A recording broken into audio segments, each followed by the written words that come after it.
Kim Jacobs, the Balance Doctor. Thank you so much for tuning in to this episode of The Kim Jacobs Show. Be sure to subscribe to The Kim Jacobs Show right on YouTube. Turn on your notification bell to all so you never miss a beat. And guess what? Every time you watch, you're going to receive a real, relevant, and relatable guest that's going to share with you a piece of the puzzle on this journey called life that will help you be able to manage just a little bit smoother.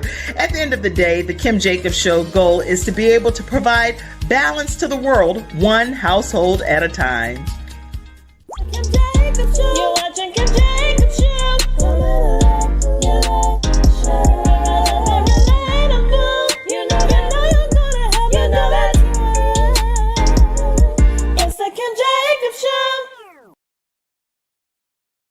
Hello, everyone, and welcome to this episode of the Kim Jacobs Show. So glad to have you, Stacy, Ms. Achievement World over there. Glad to have you back here on the Kim Jacobs Show today. It is a pleasure. Thank you so much. Good morning. I hope everybody had a great weekend and that we're all safe. Yes. There's a lot of people that have a different story right now. We know that across the whole nation, but we just want to keep everyone in prayer as you all are dealing with some pretty traumatic, extremely traumatic things that none of us can relate to if obviously we haven't experienced it. But our heart and our compassion goes out to each and every one of you, whether it's COVID related, whether it's because of the wildfires, whether it's because of the storms that have taken place and the hurricane. It's so many things that's sweeping across the land, and it requires our prayer and our compassion for others. So thank you so much for bringing that up as well, Stacy. Stacy is a successful CEO of 2 businesses. She's Ms. Achievement World 2022, and she's also a survivor of physical and emotional abuse, a 3-time cancer survivor, heart failure, and coronary artery disease survivor. She's not just a survivor, she's a thriver. And so I am honored to have Stacy Simpson back here for part 2 of her story here on the Kim Jacobs Show. Now, Stacy, the last time you came on, we talked about your Asperger's, and we really went into your pageantry and different things that you do that have kind of kept you afloat in this beautiful persona and demeanor that you have. And if you want to give us a snippet of that from part 1, so people will know from whence you've come, and then we can go even further back into your story on today's episode. I always start with the middle of the story and being diagnosed on September 11th, 1996 with terminal cancer. They gave me 8 weeks to live. I've had 2, now I'm on my 4th subsequent cancer from that original diagnosis. And I got into pageantry again. I started when I was 16, but I got into it again at the age of 35 because it found it would be a great way for me to share my story and be able to, when you wear a crown, sometimes that gives you opportunities to do things that you would normally not have. People somehow listen to you a little bit better when you're wearing sparkly jewelry. Don't know why, but there you go. I need to remember that then. I need to put a lot of bling bling. Bling, a sash. Somehow people go, really? Can I hear more about that? So I highly, it is my microphone. It enables me to be able to share my story. And I have traveled to 42 states in the United States to share my story of what happens when you get cancer and then the subsequent issues that come with that. Because being a survivor is one thing, but cancer really does continue to have its hold on you for the rest of your life. And then also being hit by a truck riding my bike, training for a fundraiser for a cancer fundraiser. So that was 10 years ago. So that's kind of where we've been. And then through all of that, I have 2 successful businesses, like you said, and just keeping strong and keeping positive and sharing as much love and joy as I possibly can, because that's really what it's all about. Well, when you say I've been hit by a truck, a terminal diagnosis, survivor of cancer 3 times, and having, you've been in remission, went back in, went in remission again, went back in, went into remission again. And now this is a hard pill to swallow for anybody. And again, you've done it so gracefully, and you're here to talk about it as just like oh, I was training for this, and I got Oh my hit by a God. truck. I did this, and I had heart failure, and you're just like really confident and calm and soothing about it. How do you advise people to get to the place where you are in life? And not that anybody wants to be like anybody else. Everybody has their own journey, their own story. But the people that are watching this show are dealing with some of the things that we want to just be better able to balance different aspects of our lives. What advice would you give people to feel like how you feel? I honestly believe it's a choice. It is really a situation where I could be depressed. It would be very easy. I mean, I've been in therapy for a really long time. And my therapist has always said, I think it's always remarkable because you're my most amazing patient because you really go into it with happiness. And that I always go into it trying to be as positive as I possibly can. And it was a choice. There was a time in my life where I wasn't this positive. I was when I Okay. was around children because I work with children. That's what my business is about. So that joy was always very easy when I was with them. They made me happy. They look at life so brilliantly. They don't look at Yeah. it and they look at it with joy and they want, love. And that's really what it was. And after September 11th, 2001 was really that moment where I'd been told I was going to die on September 11th, 1996. So I really looked at how I looked at things. And I said, this is a gift. I have been given this amazing opportunity. What do I want to do with it? And that's why it was so important for me to be able to, just wake up in the morning and go, you know what? I'm opening up this gift. I'm going to make the best out of it and bring it. And people think it's not that easy. You can't possibly just choose to be happy. And I said, actually, you can. It's a mindset. So That's really good. So you can choose as a mindset that for today, I choose happiness. I choose to bring it. You said that bring it like you might have had some cheerleader in you. That no, well, I do. I years ago, like a oh, okay. really long time ago. Before I was a gymnast, I was a cheerleader. So Oh, okay. But gymnasts, cheerleaders, I mean, y'all are, for me anyway, I used to be a cheerleader and I got most spirited and I really brought it. I brought it to the point. My mom was like, okay, you're going to calm down out there. You're not going to shake your body parts like that. That's not going to happen. I would be doing a snake and hey, all into, hey, my mom would be like, calm down. yeah, I was really excited out on the field. But imagine if we have that level of excitement about life when right, it comes to right, the opportunities and the gifts and the talents and everything that God believes that we are capable of accomplishing on this earth, right? right. And that's really, my brain always goes to, if when you tell a 6-year-old we're having ice cream and they go, oh, we're having ice cream.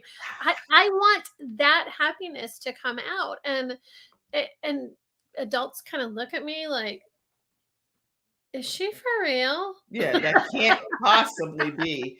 That just can't be what she's talking. How she's behaving is not at all a reality. I've had people officially say, Kim, we need you to take a negative pill. I'm like, who wants to No, why? voluntarily take a negative pill? You know? Oh my gosh. There we go. Anyway, so in your journey, the advice that I hear you giving today, and everyone, listen, make sure you tag your friends, your family, your coworkers, people that are in your social media followings. Go ahead and invite like about 10 people or so to be a part of the studio audience here to hear this story. This woman's story is going to go a lot deeper today, and I don't want anyone to miss it. We're talking with Stacy Simpson today. She, yes, holds the title of Miss World Achievement 2022, correct? Achievement Miss World. Achievement World. I said it backwards. Miss Okay, Achievement. I do Yeah, it's too. right there on your shoulder blade. Why did I read that? Ms. Achievement World 2022. And that's what I get for not trying to look at my paper, right? But in addition to that, she's had many hardships along her way.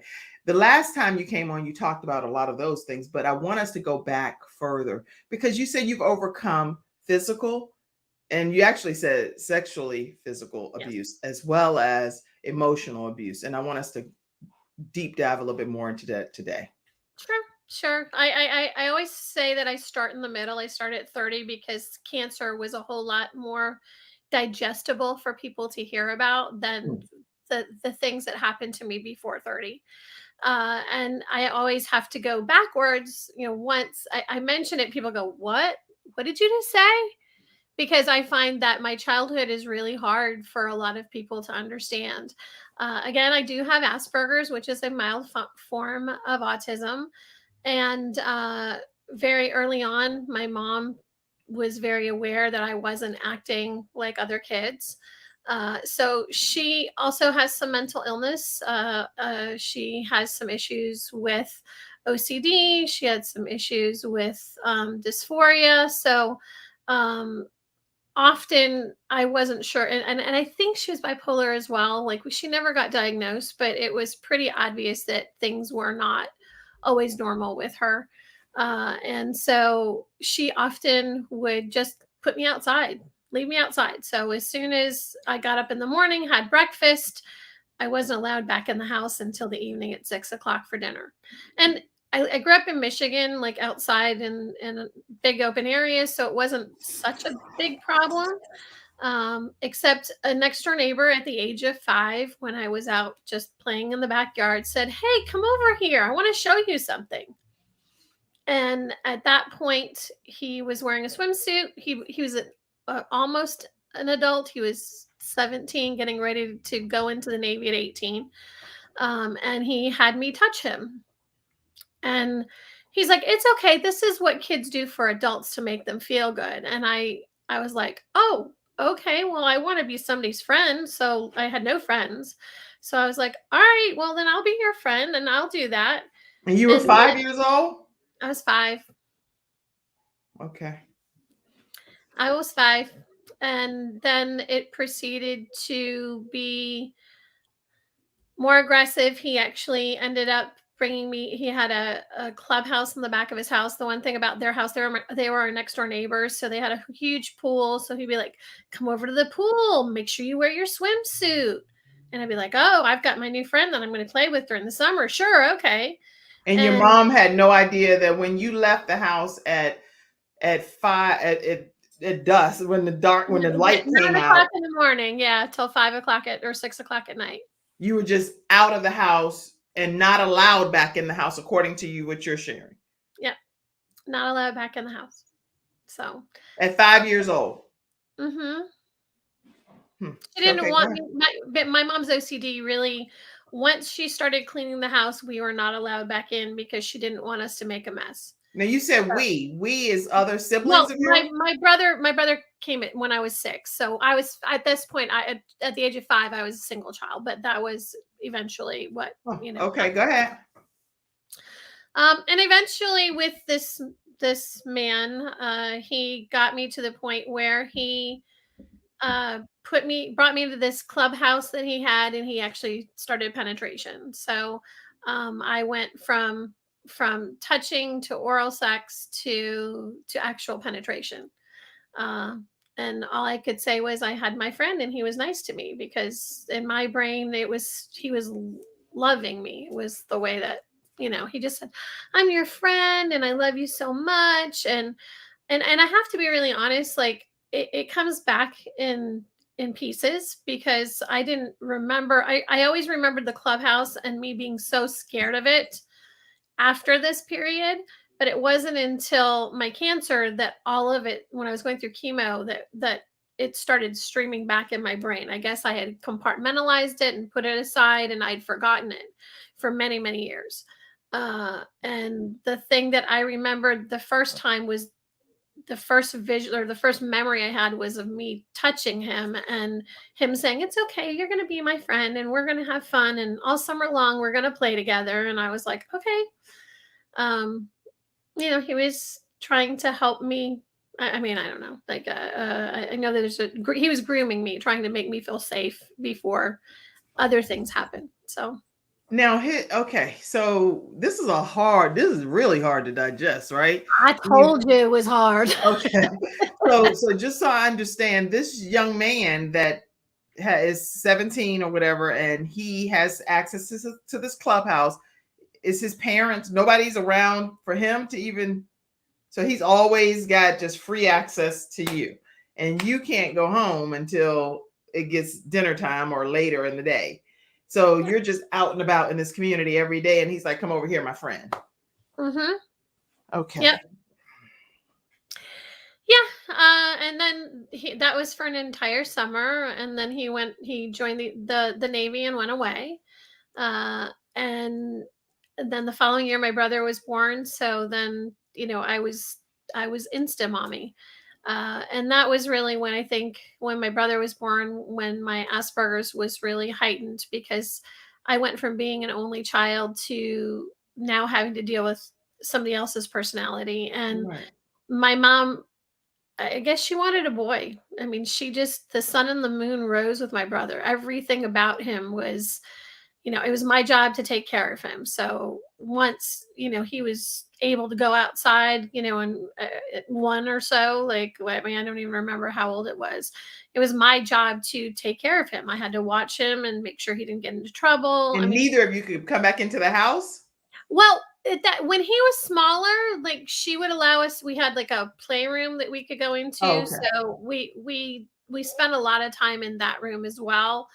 Especially because when he went outside, she didn't want to have him, have the challenge of what if he got away from me, and I was a little kid, so I babysat him in the playroom, tried to entertain him, I mean, by 3, he learned how to read. Like, I was already trying to educate him and make sure that he was the best he could possibly be, as far as following in my footsteps, at least the way I saw it, because I was a straight A student. I was very very book smart, but I didn't have the social skills because of the Asperger's.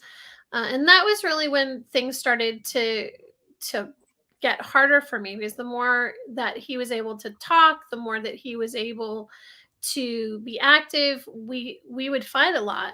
And he would do things like bite himself and then tell my mom that I bit him, and then my mom, of course, would punish me. And so it became this horrible thing where my brother would do things to get me into trouble.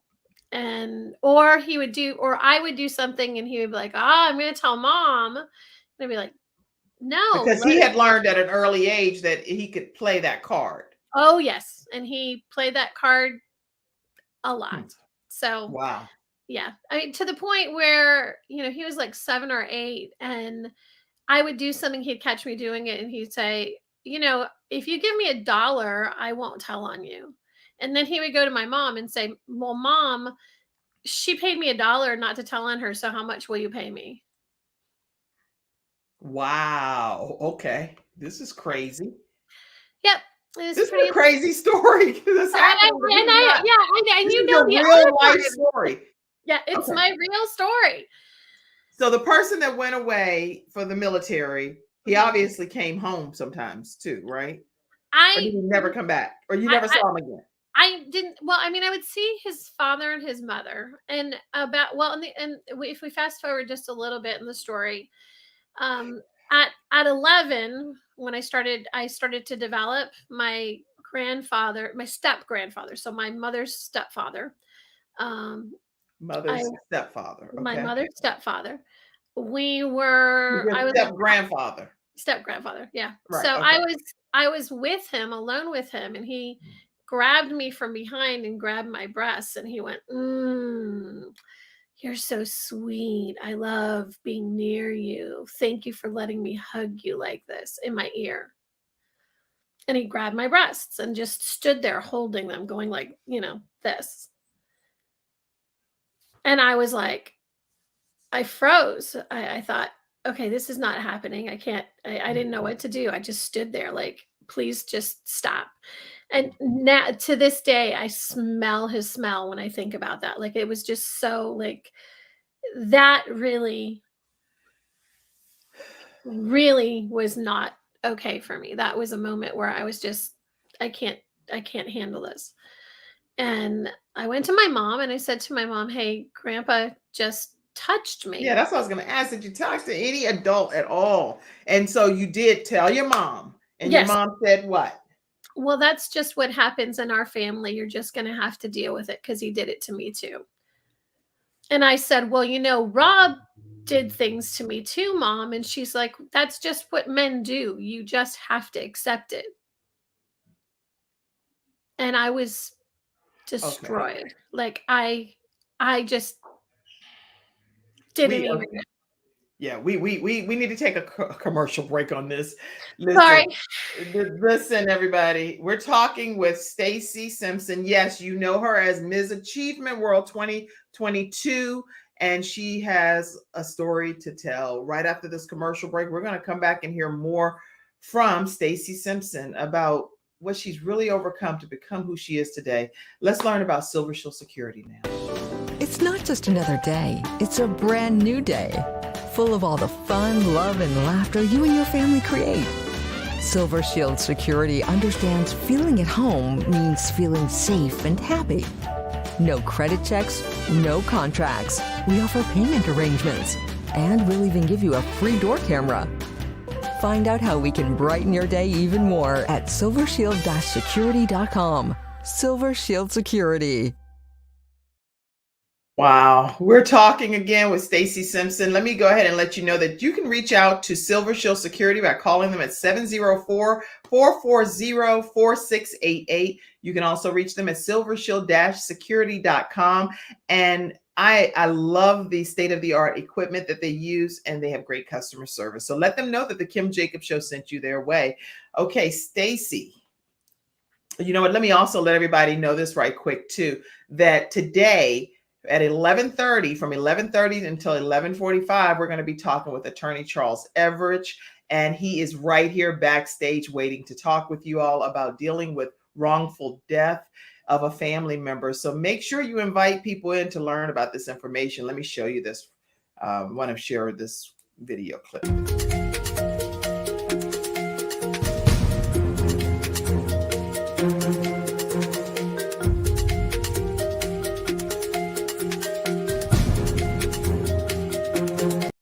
So everything you need to know, if you can get in here at 11:30 today and tag some of your friends, invite them. If you have questions, somebody in your family died wrongfully, get in here and ask your questions so that you can get some questions answered while he's here helping us. Stacy, okay, so you told your mom told you deal with it, is what I'm hearing you to say, correct? Pretty much. She just said that it was just what happens in our family, and you're just going to have to accept it. It wasn't even deal with it. It was just accept it. This is what men do. And I didn't like that. I was the oldest of all of the cousins, as far female cousins. So everybody was younger than me. So I sat everybody down and I was like, okay, we need to all talk. I don't want anybody to ever be alone with grandpa. Whatever you do, make sure that one of us is always with you just in case. And That's good.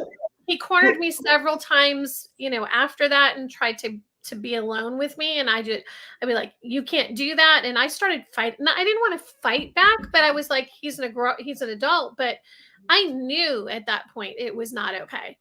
And the cousins kind of looked at me like, why would you do that? I'm like, just trust me. Please don't be alone with him. Make sure you go to a grown-up, stay with a grown-up, get one of the other cousins to be with you, whoever it is, just don't be alone with him. And now, what about the father? Was he involved in this process at all? My father? Yes. As far as you telling him about what happened. I never told my dad because my dad really, he was working all the time, and he really was the person that I growing up in the 50s and I'm a 60s baby, but you always heard, just wait till your father gets home. Well, that my father was the person that always punished us.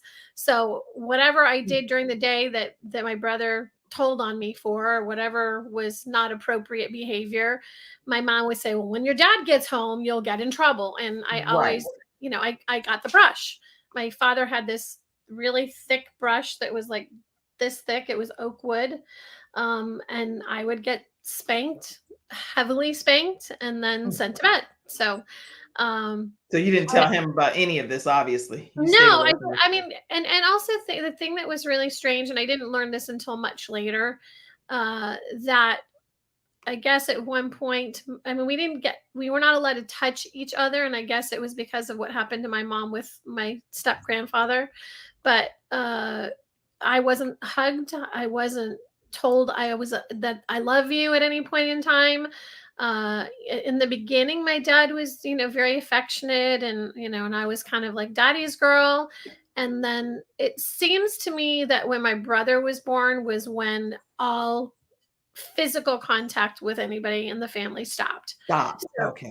totally stopped. So it was right around the same time, with the neighbor and then my brother being born, that we stopped being affectionate. And my dad later on told me it was because I was giving my dad a back rub being a kid, and my mom said, "No, you can't do that. You're not allowed to do that. You kids don't touch grown-ups. You don't do that." Hmm. And So you missed out on the affection, the real affection of just a daddy daughter, mom daughter relationship, even sibling love of affection, yeah, genuine affection versus because of what had happened from all of the trauma and abuse.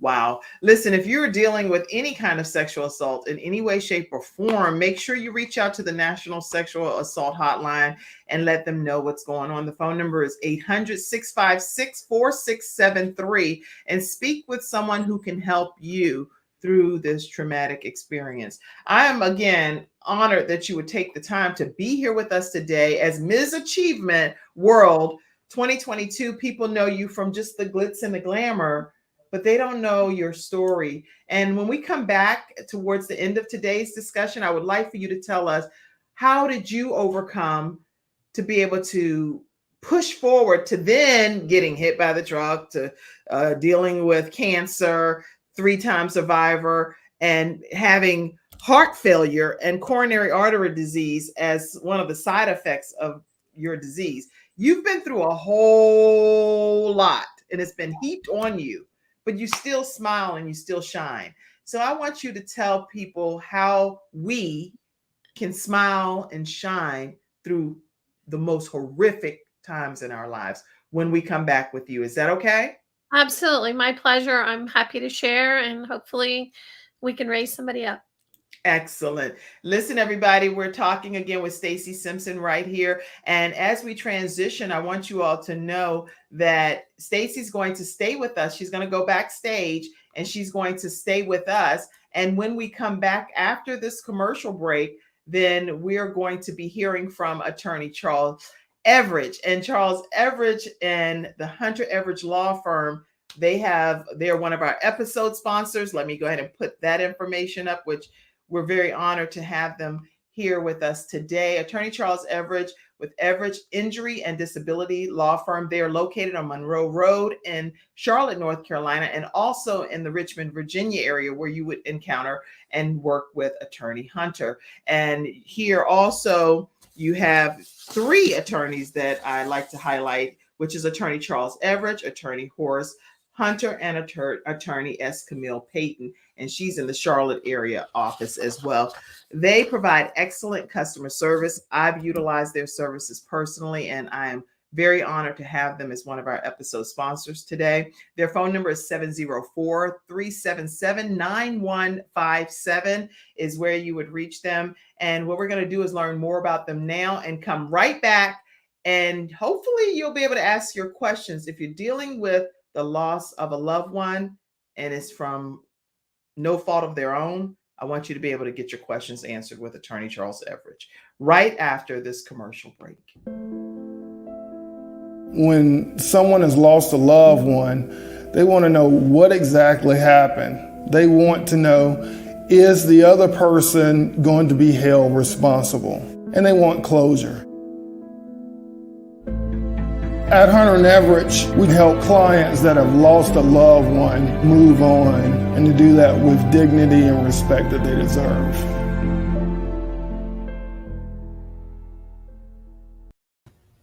All right, everyone, and we are here with Attorney Charles Everidge. How are you today, Attorney Everidge? I'm doing great. I'm doing great. Great. Listen, thank you so much for taking your time to be with us today. People that are tuning in are very interested in knowing, if someone in their family passes away and it's something that was out of their control and it wasn't their fault, what advice would you give the family members that are remaining to be able to get through that situation and seek the proper legal counsel? Well, first of all, you're not alone. If whether you have family to support you or not, we're here to help. Definitely families that are in that predicament. Lean on your support system. I mean, it takes a lot to plan a funeral and to make arrangements. And if your loved one particularly has been touched by or taken away due to violence, and this includes, criminal conduct such as a driving under the influence, someone that has done something criminally, most states have the victims advocates that really help them through the process, and they're also a good resource to lean on. That's good. I'm really glad that you're saying that. And with those resources, sometimes the family members don't always know where to even go to seek those resources. So do they call your office and then you direct them to these appropriate resources? Because I know you have a fabulous staff there. Yeah. So is that what happens, or how do they get usually if a crime is involved, the victims advocates are in touch with them first. But they can only do so much. They can't, they're not attorneys and they can't give legal advice. So, and you really don't understand, what are all the elements going on? What are the things that you need to be thinking about from a legal perspective? And so you really need to contact an attorney as soon as you can. It's better to get an attorney involved. Just for example, just some things that you don't necessarily think about. If your loved one was renting a place, how do you deal with the landlord and removing their stuff from the residence? If they had a mortgage, how do you take care of that? And so we can definitely give guidance and reach out and tell you, hey, you don't have to move immediately. You step once you set up an estate with the courts, you step into the shoes of that loved one that you've lost and can, take the appropriate actions, whether it's distributing money from bank accounts or dealing with landlord tenants, dealing with 401ks, things of that nature. Yes. That's really good. Okay. So another thing that I was wondering, and anybody, if you have questions, feel free to type your questions in the comment section, or you can just messenger me and I'll put you right on with Attorney Charles Everett. This is a great opportunity. Anytime you have an attorney here willing to answer the questions for free for you right here, feel free to ask your questions and get them answered, especially if you're dealing with something similar to this. If you are, because of all of the different hats that people have to wear when their loved ones pass away, how soon should they get in touch with the attorney's office, or should they wait? No contact. The sooner the better. The sooner the better. You really do. The first step is setting up a estate, and a estate is choosing who is going to be the personal representative for the deceased person. That's so it's usually the personal representative is the closest family member. So if it's a person that's married, the spouse. If they're not married, and then it would be their children. If they're not married, don't have any children, it's the parents. So, and it goes on down the line. But once you go beyond a certain period of time, that opens the door for anyone to come in and take that position and quote unquote take control of the estate and make some decisions that you may or may not agree with. And that is necessary to take control of the matter. Yeah. That's a really good answer. Now, the other question and I have Cassandra, thank you so much backstage for your wonderful questions here. How do you deal with family that have died from COVID? Okay. It's basically the same situation, except, of course, if you're the person that's responsible for taking care of their personal items, their effects, their clothing or things that may have come in contact with them in the household. You want to take precautions or hire an outside company to come in.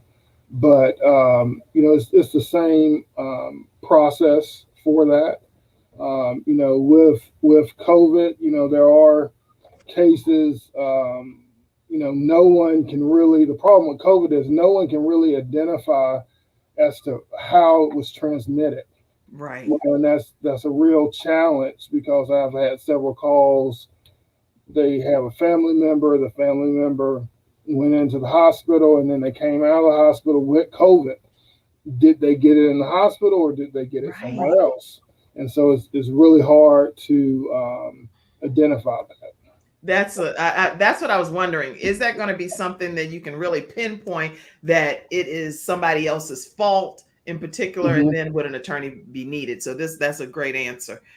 And this is some good, insightful information. That also, is involved with workplace claims too, where people believe that they got it, that they received COVID, through the workplace, but those cases so far have not been successful against employers, at least not in North Carolina. But it all depends on the evidence of each individual case.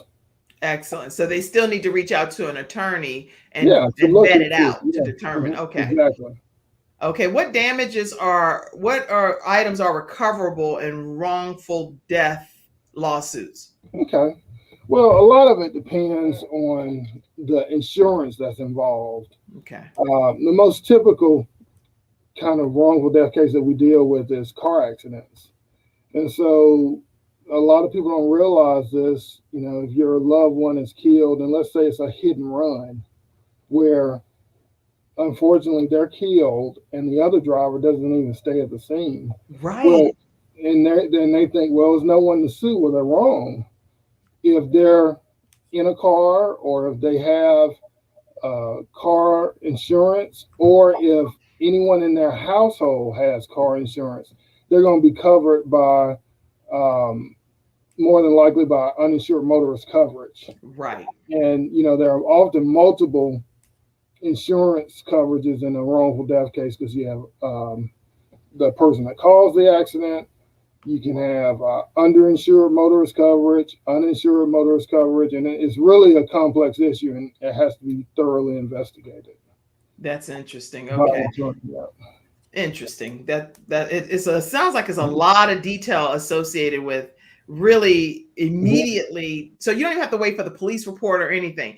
Just get to the attorney as soon as the next business day and contact you all and see what needs to be done. It's good to have the police report. Police reports can take a while. And with a wrongful death case, a case involving a fatality, most people are used to like a 2-page accident report. When it involves a fatality, the police usually download the data from the data recorder of the vehicles and investigate the driver. So it could be hundreds of pages. And we get that investigative report.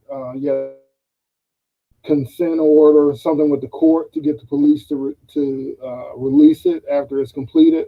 But that's something that we focus on. Really good. Okay. And I know that you practice outside of just the Charlotte area. So tell people where they can also find additional services in what state. Well, I'm glad you asked. You talked about our Charlotte office. And I'm actually in Montgomery, Alabama today. Okay. I have some cases down there, and also opening a third office in Alabama. Oh, I didn't know that. Yeah, you know we have people that watch the Kim Jacobs show in Alabama. Know, you're nationwide, so we are. I'm originally from Montgomery, Alabama. I used to practice here, and I'm making my way back. I'm still going to have my Charlotte office and the Richmond office, but we're going to open a third location here. Hopefully before the end of the year. We already have cases, yeah. Congratulations to you. That's a great announcement. I wanted to show your other attorneys as well, your contemporaries. So tell us who we're seeing here. That's my partner, Horace Hunter. He runs the Richmond office. We've known each other since college, and he's been a great partner to have. He just moved to a larger location in Richmond, and his staff is growing up there. And it's just been beautiful to work with someone else. And attorney who you see on your screen now is attorney Camille Payton. I call her the governor because she's elected to the North Carolina State Bar Board of Governors. Because she has just been practicing for so long, and she's really an expert when it comes to workers' compensation cases. And you can have a workers' compensation case that's a death case also. And a lot of people remember this fact: if your loved one is killed while working, and this is pursuant to North Carolina law, one of the benefits of the workers' comp claim is up to $10,000 in funeral expenses. So I've had, and in that case, is you don't know that unless you talk with an attorney. And so I've had family members that said, we couldn't have a funeral, we couldn't really have a funeral. We had to cremate, my husband because we just didn't have the funds after he died. And I wanted to tell them if I would have known that before the funeral, you could have had whatever $10,000 pays for, and they pay that out pretty quickly. So it really is advisable to get an attorney involved in it as soon as possible. Don't listen to these insurance companies that may try and get you to sign something quickly. Because you want to know what your rights are. And if you sign a full release and there's underinsured motorist coverage, you could be waiving that. Wow. Now you said, just so I get this, you said that it's up to $10,000 paid for funeral expenses in a workman's compensation case. Mm-hmm. That's huge. That's the law in North Carolina. So, and they pay that out pretty quickly. So you don't necessarily know that. They don't call and tell you that, but that's what the law is. And a lot of people have a misperception. Well, if they can't say to themselves, I can't put myself in a position where I have to go to court. Well, just because you get an attorney doesn't mean you have to go to court. If the case doesn't settle, you have to go to court, but most of the times we can get it resolved without you having to go to court. If you do it on your own, you have to go to court to file the estate paperwork and to set up the estate. But if you come to us, we set that up for you. That's been a real struggle because with COVID-19, at least in Mecklenburg County, North Carolina, the special proceedings division of the clerk has been quote unquote closed, meaning you used to be able to go down there, make an appointment, see someone, meet with them face to face. They walk you through the process. They can't do that. They can't have that face to face contact.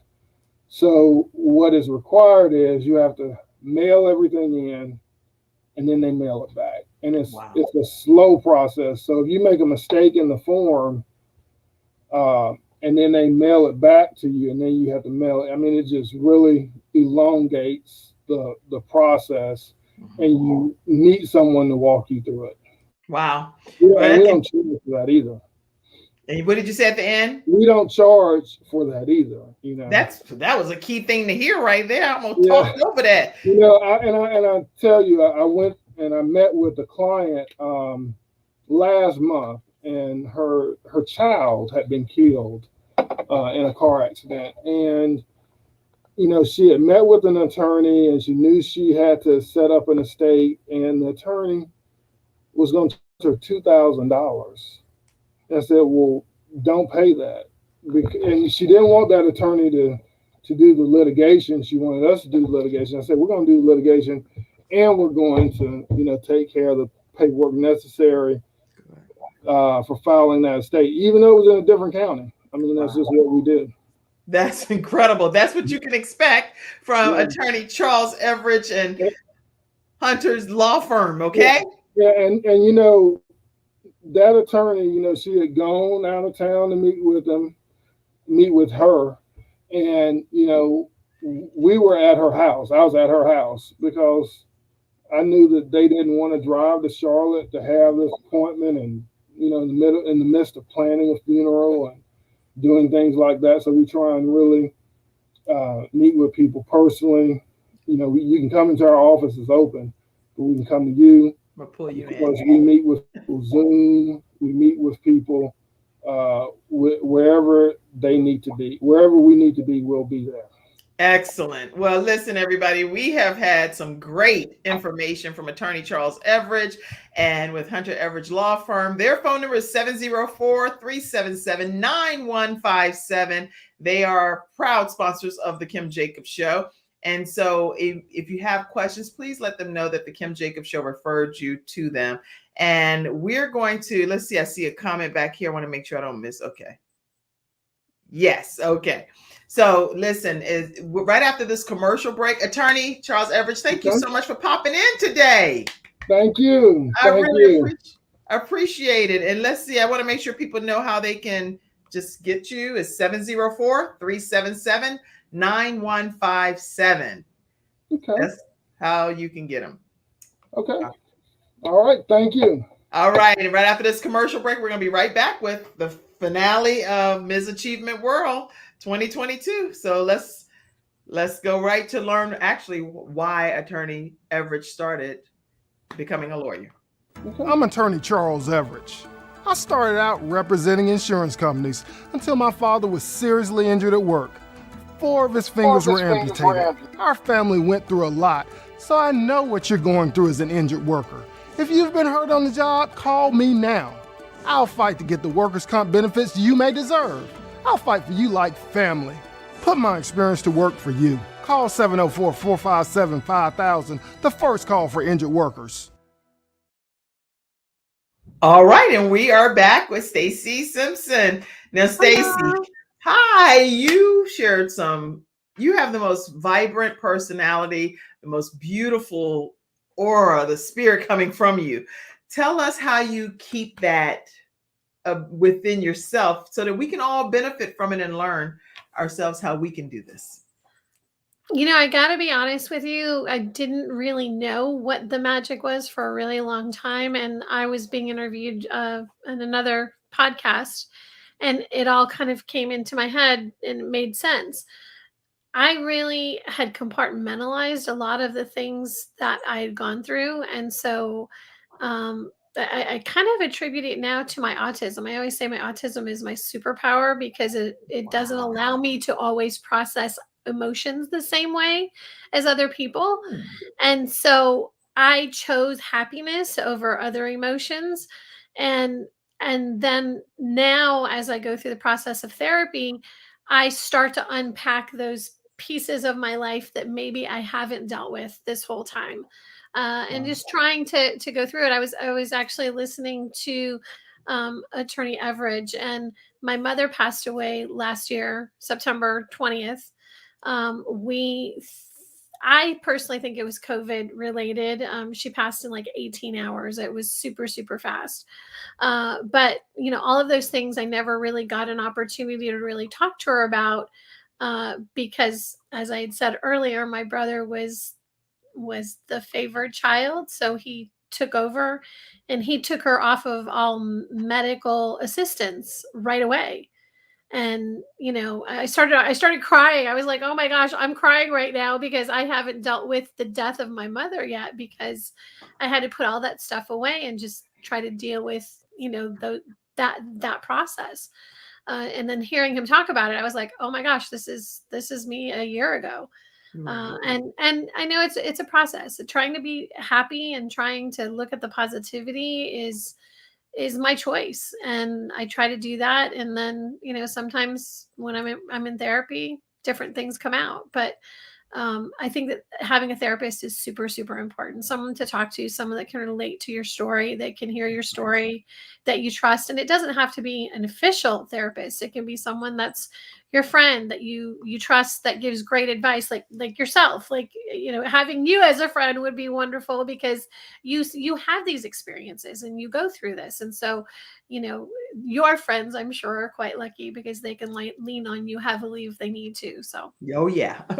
Yes, and it's rare to have special friends that you can pour your soul out to and know that that's where it's going to stay.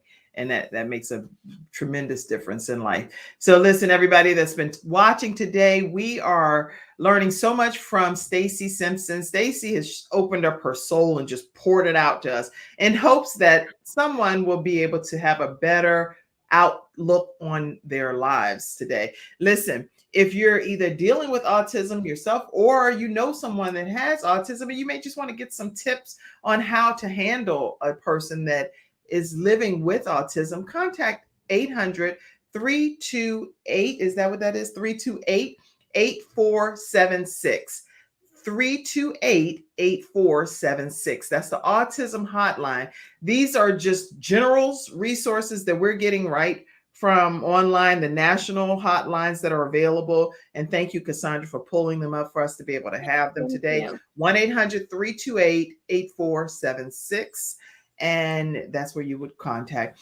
What other words of advice or tips that you would share for people? Because like right now, you've been in a pageant, so we need to shift for a second here. You've had all of this life experience, and at the end of the day, you've earned a crown on top of it. You know how people say, been there, done that, and wrote a book about it, and this and that. Well, you're like, I've been there, done that, survived cancer, survived sexual abuse, survived being put out the house at 5, running around the yard and having to stay out here and fend for myself, survived all of this stuff, all of these people and all of these different things, and I got a crown for it. Well, okay. I will tell you there is more to the story, and I will say that at 16 is really where life changed in a very dramatic way, because that was the point where I had a boyfriend who was older than I was. I snuck out of the house. How much older? A talk show host can't let that just go older than 5 years older than I was. Okay, 5. And like he was like 30 years. Oh no. Okay, I mean, whatever. He was 5 years older, but I was 16. 16, 21. So okay, go ahead. And he gave me a drink, and I didn't realize it was alcohol. And I ended up drinking and passed out. And when I woke up, his friends and family were taking advantage of me. What? No. Well, oh, come on. And make it even worse. Wait. This is your boyfriend you trust, and you're thinking that y'all are in a good relationship, a good, safe place. So you're out with him and enjoying yourself, and you trust him. He's not done anything to prove that he's not trustworthy to this point, correct? Probably did, but I didn't get the signs because of my household situation. Like I didn't see it. Okay, so what family members? What in the world? I cannot envision I'm just trying to visualize my son dating somebody, and then it's like all of us just taking a minute. Yeah. What in the world? I can't visualize it. His brother and his cousins and his best friend. So there were six men that he invited to be a part of you, and you were passed out. So was it drug? Right? What was date drink? It was alcohol. He had given me like Kool-Aid, and I didn't realize that there was alcohol in it. And I don't even know what alcohol it was, but I woke up with his best friend on top of me, and then and I was like trying to struggle, but I wasn't quite awake, and then his brother came in, and he was next, and I just kind of laid there. I was really stunned. And then my boyfriend came in, and he goes, you're such a filthy woman. I can't believe you would let these people do this to you. I thought you were a good girlfriend, and you can see that the words he used were not those words. They were much, much worse. And immediately put me in it was my fault. Okay, so So from that, how did you just got up and just said, hey, I'm going to choose to be happy again today? Oh no, I wasn't happy at that point. And I found out 6 weeks later I was pregnant. So I got pregnant from that interlude. Ended up having to have, took myself to a facility and had a termination at 16. And I skipped school that day. And my mom got called because I skipped school that day because I didn't want to tell my mom. And when I got home, um, my mom my mom was having one of her dissociative episodes and told my dad I was killing her. And so my dad came home and punched me in the face, and I had to be rushed to the hospital because it broke my left cheek and it broke my right face, the right cheek. So I actually had to have reconstructive surgery to put my face back together. Wait, And 3 months later, she put me in a pageant to raise my self-esteem. okay, you can't do this to no talk show. No talk show host in the whole world. I don't think Oprah. Nobody. I mean, No, I don't think Oprah, Ellen, The View, all of y'all. I know y'all would have the same reaction. I'm saying right here, Don, all of y'all would be like,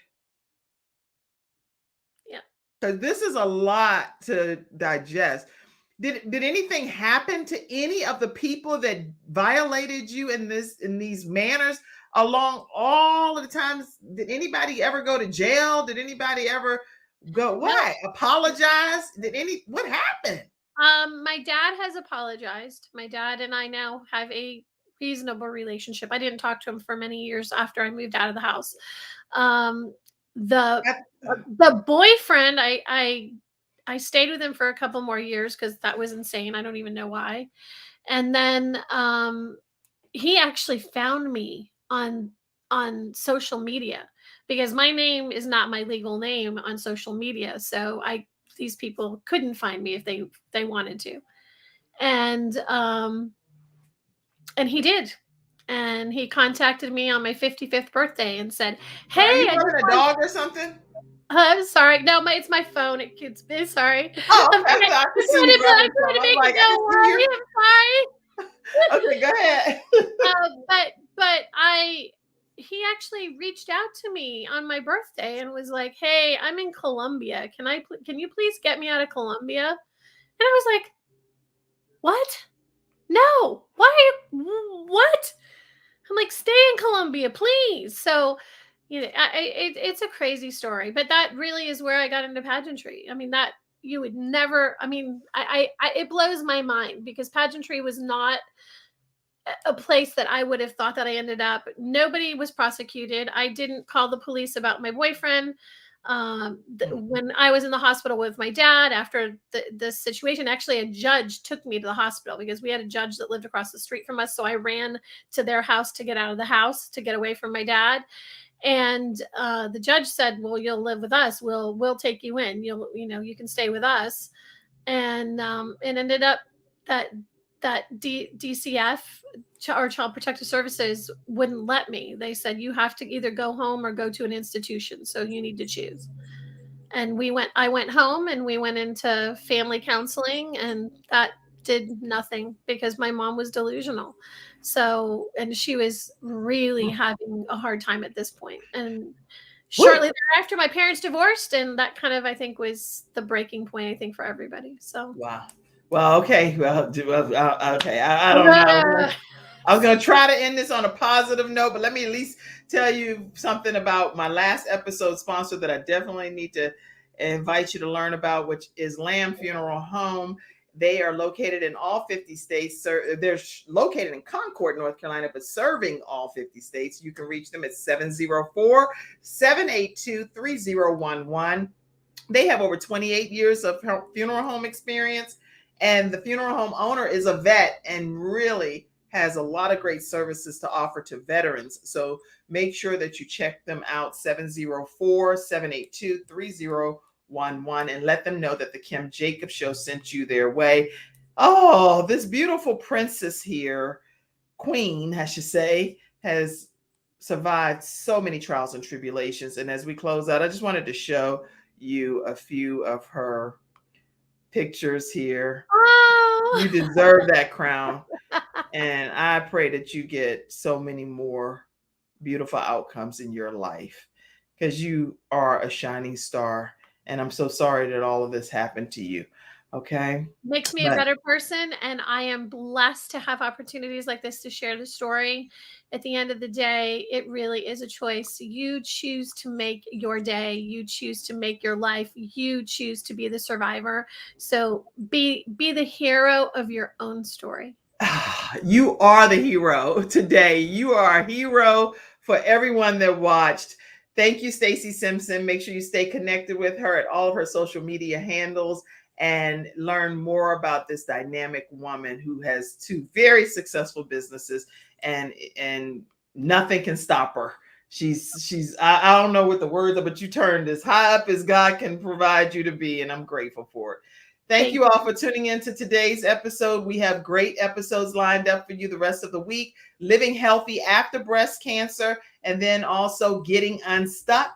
And we have a graduation on Friday. Someone that graduated from our online course, KimJacobsConsulting.com. So you're going to get to witness that graduation on Friday. Woo-hoo. Thank you for being my guest today. Always a pleasure. Thank you for having me and giving me an opportunity. I'm grateful. Thank you to everybody that watched. Don't forget to like, follow, and subscribe. Thank you. Have a great one. Bye-bye, everybody. See you tomorrow at 11.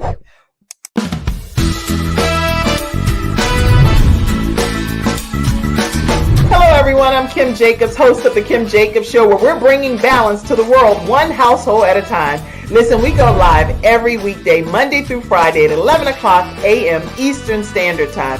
I bring guests on that talk about their backstories, things that they've had to overcome to become who they are today. Many of them are balancing and juggling life, and they've become experts in different fields. So they're sharing tips with you to make your life just a little bit easier. Many times as a guest in the studio audience, you'll get a chance to walk away with a missing piece of the puzzle that might be missing in your life. Let's go on this journey together, and I look forward to seeing you Monday through Friday at 11 o'clock a.m. Eastern Standard Time, right here on The Kim Jacobs Show.